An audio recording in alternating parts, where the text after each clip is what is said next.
Hey, what's going on, everyone? Welcome back into the Bears Den, an NFL podcast with the Chicago Bears First Focus. I'm your host, Alex. Here today, we're back. A couple days off, kind of getting past Thanksgiving, all that, relaxing, hanging out. The Bears had a long, extra week. So, with that being said, we will get into the pick'ems. Week 13 was this past week. It was our best week of the season, 13-3 on picks. It now puts me at a total record on the season of 118 and 77. I repeat, 118 and 77. So I'm feeling fantastic, feeling great. That is now 1, 2, 3, 4, 5, 6, 7, 8 weeks in a row with positive picks. So that goes back to week 5 where we had a losing week of picks. So we're feeling fantastic. Um, and we'll go ahead and we'll get into it. We got 6 teams on the bye this week, so not a ton of games, but we'll go ahead and get into it. We're really getting into it now. December football, these games really matter, even for the teams that are, at the bottom of their divisions, like the Bears, or the, just not doing great. You can play spoiler, you can evaluate guys, you can come in and audition and stuff for next year. So these games really carry a lot of weight and they matter. And with that being said, we'll go ahead and we'll get into it. Jacksonville on the road at Tennessee. I like Tennessee here. I think. Um, Trevor Lawrence has been put on IR after that late hit from Shair. Shair's a dirty player. We've seen that before. We saw it in the Bears game this year. He was punching, Bears running back Roshan Johnson in the face mask on the sideline, right? So he's just a dirty player. He's been suspended for 3 games for that hit on Trevor Lawrence. And unfortunately, Trevor Lawrence went to IR. He is finished for the year. But, I think Jacksonville's really had a rough year. I don't know if Mac Jones is going to come in and do a great job. And I think, Tennessee is looking to kind of build some momentum and confidence going into next year. And so I think they'll be able to get this win at home. Up next, Cleveland, Pittsburgh.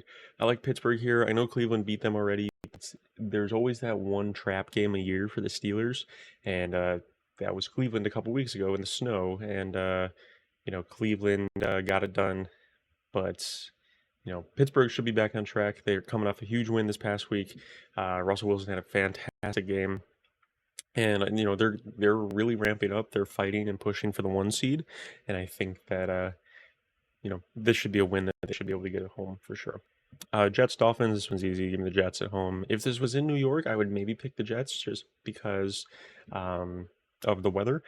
But Miami been playing pretty well. Except for last week against Green Bay. Been playing pretty well with Tua back, and they're at home, so the weather should be fine.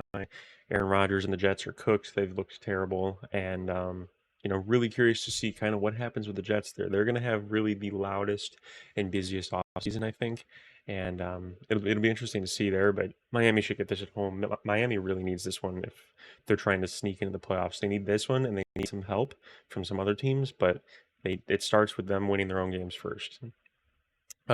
Chargers on the road in Kansas City. This is going to be a one-score game. This could be coming down to the final play of the game. I think Kansas City will find a way to get it done. They are the anti-Bears this year. They win games that they probably should not be winning. Truth be told. And but you know what? That's a credit to them. That's a credit to all their players, the coaching staff. Gets them prepared to make any play needed for the win. I think the Chargers are a good team. I think that they do have some weaknesses, but Justin Herbert's having one of his best years of his career. It's a weird year for him. I think he only has like 13 touchdowns through 12 games, 13 games, but he has only 1 interception. So, a really interesting style of football being played in LA. I think that they probably will make the playoffs, but I think they're going to lose this one on the final play of the game. All the home teams picked for the AFC only games this week. Interesting. All right, AFC, NFC coming up.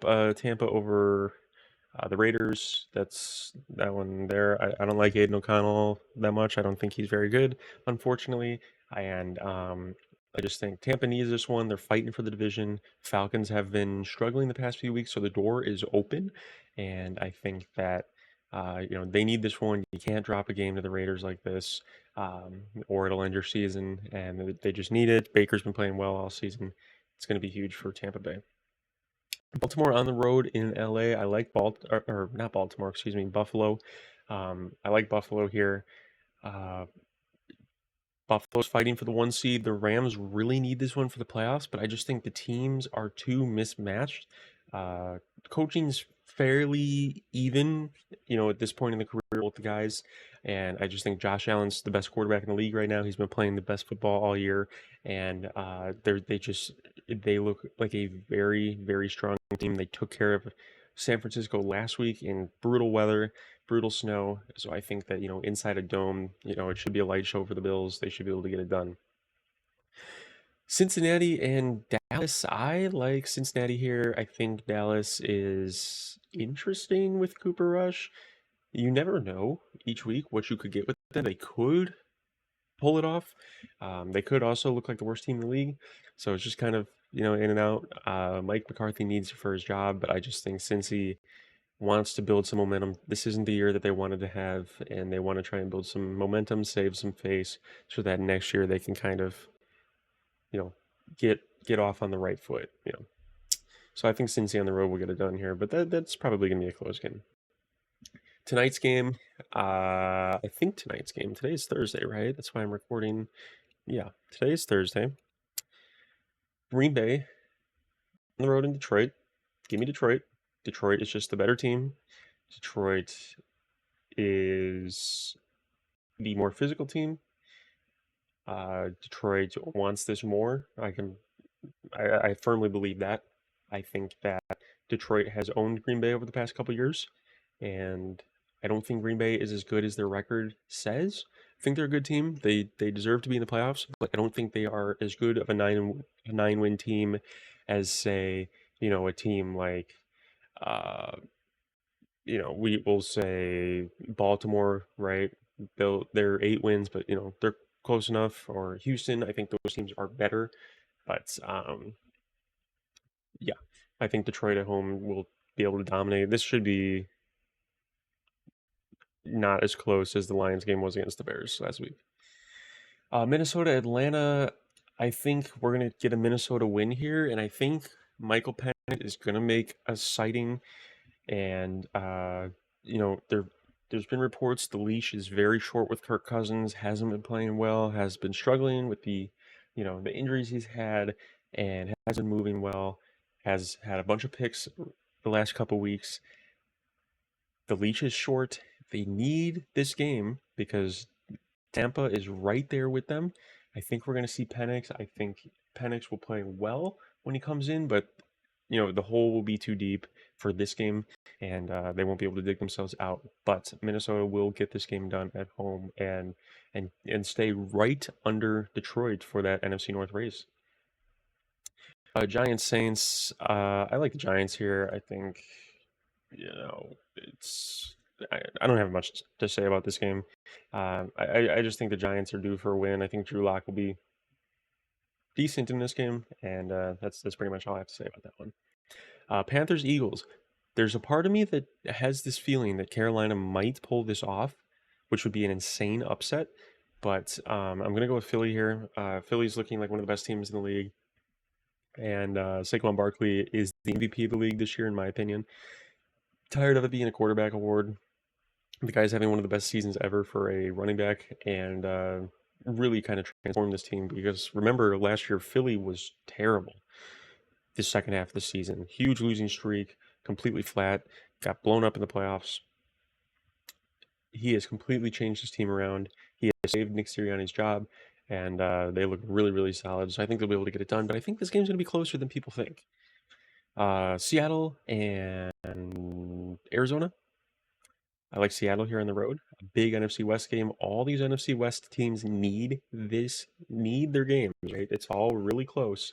But I think Seattle's going to kind of separate themselves here from the rest of the group. I don't think they're necessarily great. I don't think any of the teams this year in the NFC West are fantastic, but I do think Seattle is the best, and I just think they'll get it done on the road. And then finally, Bears San Francisco. I'm picking the Bears here. I think firing Matt Eberflus is going to be a huge kind of boost to the team.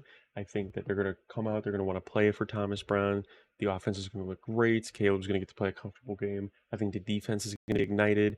They're under Eric Washington, and they'll be able to come out and play their game. And with San Francisco losing Christian McCaffrey for the year, is a huge loss. They also won't have Jordan Mason for this game, so they're going to be on a rookie running back making his starting debut, which, we'll see how that goes. Kyle Shanahan's record without Christian McCaffrey is not great. He has a losing record without McCaffrey. So I think, despite it being at home in San Francisco, I think just the Bears have so much energy and so much momentum from their coach being fired. And there's a lot of like dread and kind of like darkness in San Francisco with all the injuries this year and struggling and not meeting expectations that I think the Bears are primed to win this game. It's only a 4-point line, and San Francisco's at home, so really a 1-point line technically for the Niners. But I think the Bears will go ahead and get it done on the road, a big win to build some confidence moving into the offseason. So that is it for this week. I appreciate you guys listening as always. We are so close to 100 subscribers. If you are new here, please hit the subscribe button. It would mean the absolute world to me. Trying to hit to 100 subscribers before the end of this calendar year.